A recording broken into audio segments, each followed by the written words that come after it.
Hello students, स्वागत है आपका आपके अपने यूट्यूब चैनल बीजी टीचर में। स्टूडेंट्स, आज की वीडियो में हम कक्षा 10 प्रश्नावली एक वास्तविक संख्याओं से संबंधित कुछ बहुत ही महत्वपूर्ण बहुविकल्पी प्रश्न यानी ऑब्जेक्टिव प्रश्न हल करने वाले हैं। अगर आप लोगों को वीडियो पसंद आए तो इसको लाइक करना, दोस्तों के साथ शेयर करना और चैनल पर नए हो तो चैनल को सब्सक्राइब कर देना इस तरीके की वीडियो प्राप्त करने के लिए। तो शुरू करते हैं आज का वीडियो। देखो, यहाँ पर आप लोगों को पहला सवाल दिया गया है। एचसीएफ दे रखा है 156 और 78 का, और उसका जो गुणन हमें एलसीएम निकालना है। एलसीएम 156 और 78 का। थोड़ा सा सवाल को लिखने का स्टाइल अलग है, लेकिन आपको कंफ्यूज नहीं होना। इसमें आप लोगों को क्या करना है कि एक सूत्र लगाना है। आप लिख लें इसको, H C F into L C M बराबर दो संख्याओं का गुणनफल। आप लोगों को ये सूत्र लगाना है, H C F into L C M बराबर दो संख्याओं का गुणनफल। ये सूत्र लगाना है आप लोगों को, और उस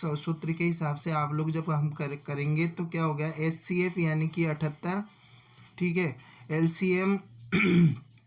सी एम बराबर दो संख्याओं का गुणनफल यानी कि आपको 156 दे रखी है, ठीक है, और क्या दे रखा है आपको 156 के साथ साथ आप लोगों को 78 दे रखी है, ठीक है।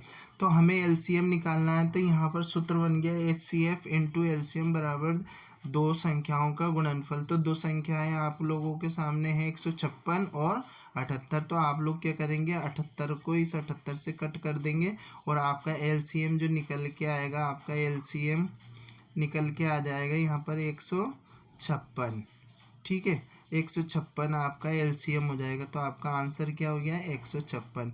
तो इस तरीके के प्रश्न आप लोगों से बोर्ड के एग्जाम में पूछे जाने वाले, तो ध्यान से देखिए, वीडियो बहुत इंटरेस्टिंग है। वीडियो पसंद आए तो लाइक कीजिए, दोस्तों के साथ शेयर जरूर करना।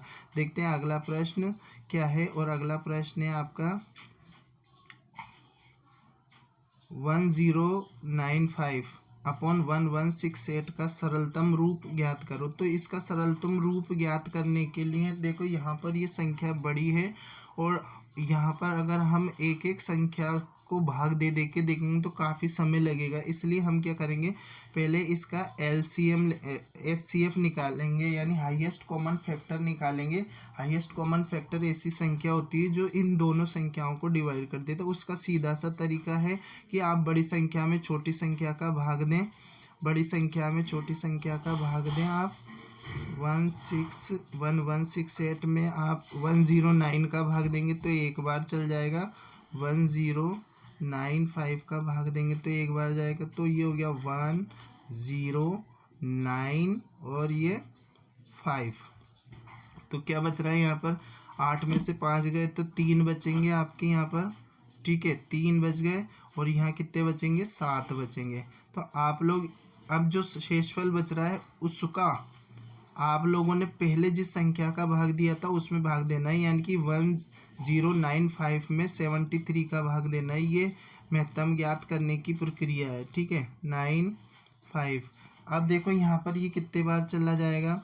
यहाँ पर आप लोग अगर देखें तो यहाँ पर वन टाइम तो ऐसे चल गया, ठीक है, ये चल गया। अब क्या करना है आप लोगों को, इसको 9 में से 3 गए तो 6 बचे, ठीक है, और 10 में से 7 गए तो 3 बचे, 365। तो 73 को आप लोग काय से मल्टीप्लाई कर दें, 5 से मल्टीप्लाई करें तो 5 3 15, ठीक है, 5 3 15 के 5 हासिल का 1, 5 7 35 और 1 36, यानी 365 आ गया। तो एच सी एफ जो इसका निकल के आया है वो कितना निकल के आया है, 73। ये जो संख्या होती है ये एच सी एफ होती है। अब इससे आप लोगों को इसको डिवाइड करना है, तो ये अच्छे से डिवाइड हो जाएगा। और कितनी कितनी बार जाएगा, देखो हम एक को मल्टीप्लाई करके देख लेते हैं। अगर उससे जो आंसर आए 73, ठीक है, इसको हम मल्टीप्लाई करके देखते हैं। अब देखो इसमें 5 आ रहा है, तो 5 दो अंकों से आ सकता है, या तो 25 से या 15 से। तो पहले छोटी संख्या से करके देख लेते हैं, आपको भी ऐसे करना है। तो 15 से करके देख लेते हैं। 15 3 45 के 5, ठीक है, 15 3 45 के 5 हासिल का 1, 15 7 45 के 5 हासिल के 4, और 15 7 105 और 5 और 4 109 हो गए। तो आपका जो हाईएस्ट कॉमन फैक्टर होगा, जो इसका सरलतम रूप होगा वो क्या होगा, ये होगा। हमें ऑब्जेक्टिव प्रश्न में पूरा करके बताने की ज़रूरत नहीं होती, केवल आप लोगों को तो आंसर पकड़ना है, ठीक है। ये जो सवाल है बहुत इंपॉर्टेंट है। तो ये हो गया 15/16, ठीक है। अगला प्रश्न ले लेते हैं। और अगला प्रश्न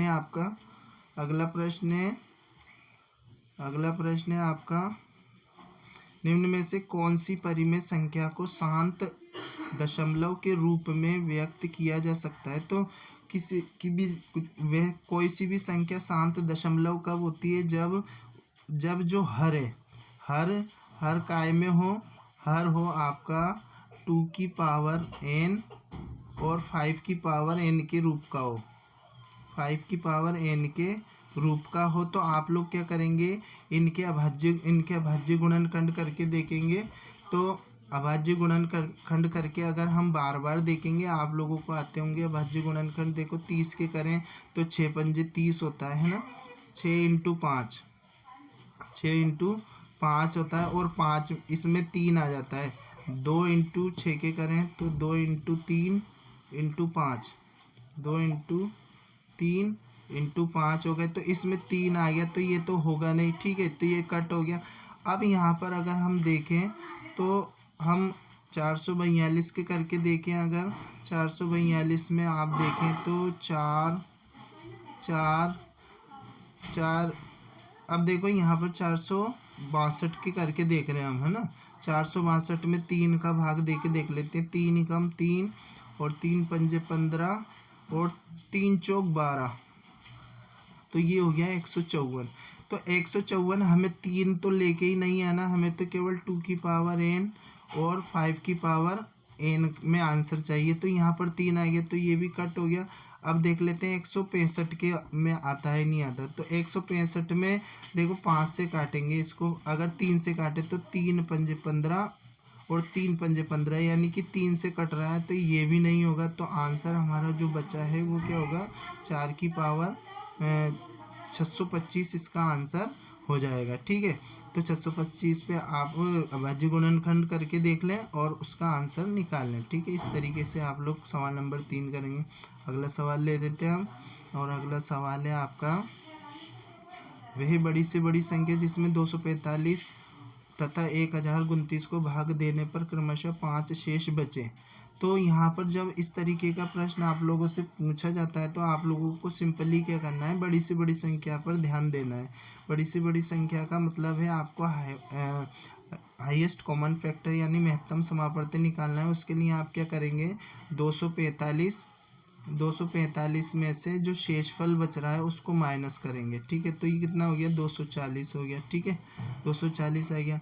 अब 1029 में से -5 करेंगे तो कितना हो गया, 1029 में से आपने -5 करा तो ये आ गया 1024 आ गया, 1024 आ गया, ठीक है। अब इसको क्या करना है, आप लोगों को इसको डिवाइड करना है।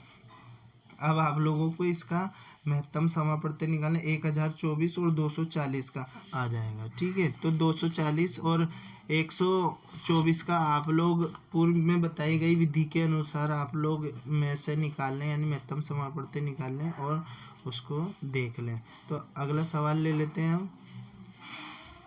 अगला सवाल है, देखो इसमें अगला सवाल, 225 को निम्न रूप में व्यक्त किया जा सकता है। 225 को हम किस रूप में व्यक्त कर सकते हैं, तो यहाँ पर 225 को जो लिखने का तरीका है वहाँ पर अपन ढूंढ लेंगे। यहाँ पर देखो, यहाँ पर 3 तिया 9, 3 की घात 2 है, 9 पंजे 45 ही होते हैं। 3 की घात 2 का मतलब 9 होता है और 9 पंजे 45। यहाँ 25 तिये 75 होता है, यहाँ 5 तिये 15 होता है। तो हमारा जो आंसर होगा वो क्या हो जाएगा, 5 की घात 2 और 3 की घात 2 हो जाएगा यहाँ पर आंसर। तो इस तरीके से हम इसको प्रदर्शित कर सकते हैं। तो ये थे कुछ महत्वपूर्ण सवाल। आशा है आप लोगों को पसंद आए होंगे। पसंद आए तो वीडियो को लाइक कर दीजिए, दोस्तों के साथ शेयर कर दीजिए। मिलते हैं अगले वीडियो में, तब तक के लिए धन्यवाद।